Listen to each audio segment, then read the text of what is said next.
కట్టే ప్రాజెక్ట్ కాదు.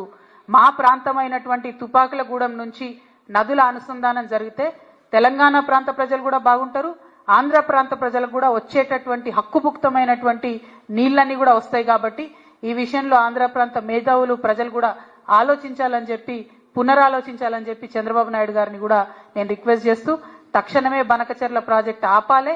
ఆపకపోతే మాత్రం మేము న్యాయ పోరాటం చేస్తాం. ఈ దేశంలో న్యాయ వ్యవస్థ మీద మాకు నమ్మకం ఉన్నది. మా ముఖ్యమంత్రి యొక్క అచేతన స్థితికి మేము చాలా బాధపడతా ఉన్నాం. ఆయన తక్షణమే రాజీనామా చేస్తే ఈ రాష్ట్రానికి మంచిదని కూడా మేము కోరుతా ఉన్నాం. Thank you. జై తెలంగాణ, జై జాగృతి.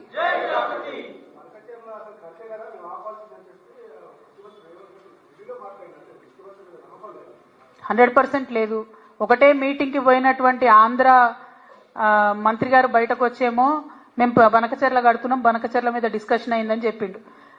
ప్రెస్ ఇన్ఫర్మేషన్ బ్యూరో కేంద్ర ప్రభుత్వంలో కూడా బనకచెర్ల మీద డిస్కషన్ అయింది, ఆఫీసర్స్ కమిటీలో ఉంటుందని చెప్తున్నారు. ఇక ముఖ్యమంత్రి గారు బయటకు వచ్చేమో డిస్కషన్ కాలే అంటున్నారు.